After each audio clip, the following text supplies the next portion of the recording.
પ્રકરણ 6 વિનોદ પદ્યાની રમૂજી પદ્યો. કેમ છો બાળ દોસ્તો? નમસ્તે. નમસ્તે ટીચર. બાળ મિત્રો, આજે તમે ઘણા ખુશ લાગો છો. હા ટીચર, નયને અમને બધાને એક રમૂજી જોક્સ સંભળાવ્યો, એટલે અમે બધા એ જોક્સ સાંભળી ખુશ થયા. સરસ બાળ મિત્રો, આપણા જીવનમાં હાસ્યનું ખૂબ મહત્વ છે. હાસ્યથી આપણા શરીર અને મન પર ખૂબ જ સારી અસર પડે છે. બાળ મિત્રો, આપણા અભ્યાસોમાં હાસ્ય માટે સુભાષિતો, પહેલિકાઓ, જોક્સ વગેરે આપેલ છે, જેથી તે આપણા મનની અને શરીરની સવિશેષ વૃત્તિઓ ખીલવી શકે છે. તો ચાલો બાળ મિત્રો, આજે હું તમને સંસ્કૃત ભાષામાં વિનોદ પદ્યાની એટલે કે રમૂજી પદ્યો નામના હાસ્ય શ્લોકો સંભળાવું. તમે બધા ધ્યાનથી સાંભળજો. શ્લોક 1. સદા વક્રી સદા ક્રૂરઃ કન્યા રાશિ સ્થિતઃ સદા સદા પૂજામ પેક્ષતે જામાતા દશમો ગ્રહ. હંમેશા વાંકો, હંમેશા ક્રૂર અને હંમેશા કન્યા રાશિમાં રહેલો તે જમાઈ હંમેશા પૂજા એટલે કે આદર સત્કારની અપેક્ષા રાખે છે. તેથી એવા જમાઈને 10મો ગ્રહ કહ્યો છે.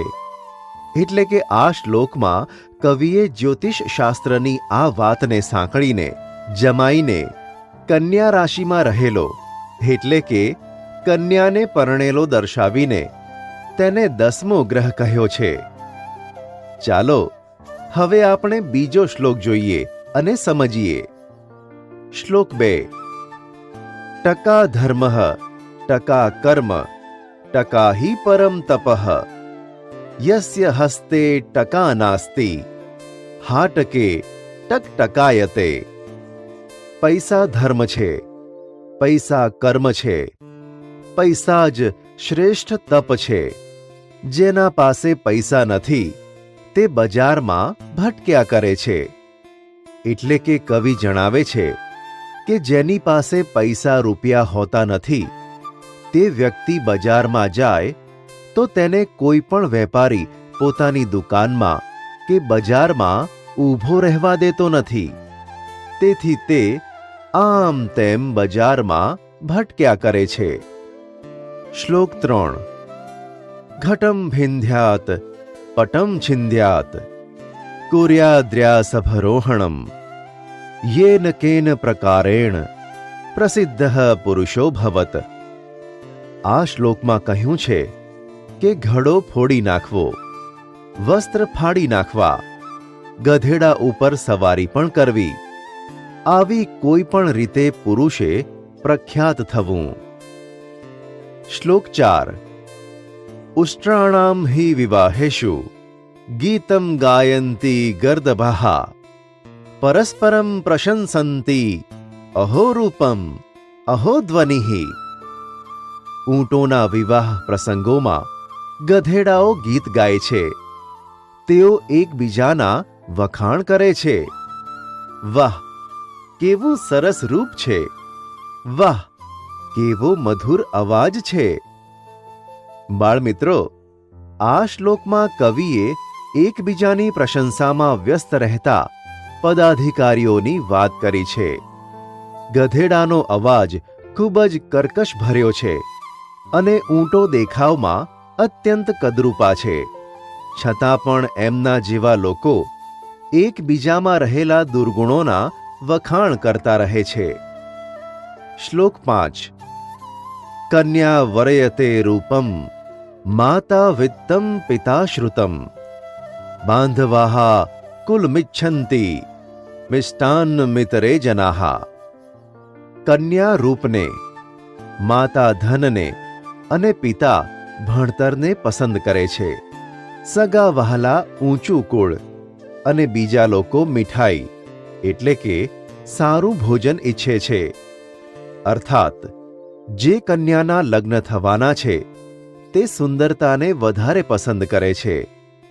કન્યાની માતા વરના પિતાની સંપત્તિને અને કન્યાના પિતા વરના ભણતરને એટલે કે જ્ઞાનને પસંદ કરે છે.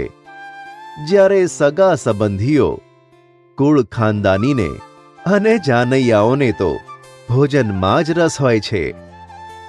શ્લોક 6. વૈદ્યરાજ નમસ્તુભ્યમ યમરાજ સહોદર યમસ્તુ હરતિ પ્રાણાન વૈદ્યઃ પ્રાણાન ધનાનિ ચ. આ શ્લોકમાં કવિએ કહ્યું છે કે હે યમરાજના ભાઈ મહાન વૈદ્યરાજ એટલે કે ડોક્ટર, તને નમસ્કાર. યમ તો પ્રાણો જ હરી લે છે, પરંતુ વૈદ્ય એટલે કે ડોક્ટર તો પ્રાણો અને ધન એટલે કે પૈસા બંને હરી લે છે.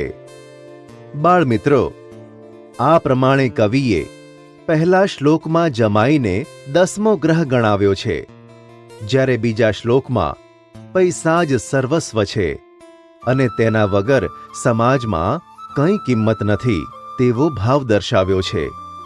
ત્રીજા શ્લોકમાં કંઈ પણ કરી પ્રખ્યાત પુરુષ થવાની ભાવના દર્શાવી છે, જ્યારે ચોથા શ્લોકમાં એકબીજાની વ્યર્થ પ્રશંસા કરતા લોકો પર કટાક્ષ કરવામાં આવ્યો છે. પાંચમા શ્લોકમાં લગ્નમાં કોને શું પસંદ છે તેની વાત કરી છે, જ્યારે છઠ્ઠા શ્લોકમાં ડોક્ટરને યમરાજનો સગો ભાઈ કહ્યો છે. જેમ કે યમરાજ તો પ્રાણ હરે છે, પણ ડોક્ટર તો પૈસા અને પ્રાણ બંને હરી લે છે. આ પ્રમાણે કવિએ બધા ઉપર કટાક્ષ કરી આપણને હસાવ્યા છે.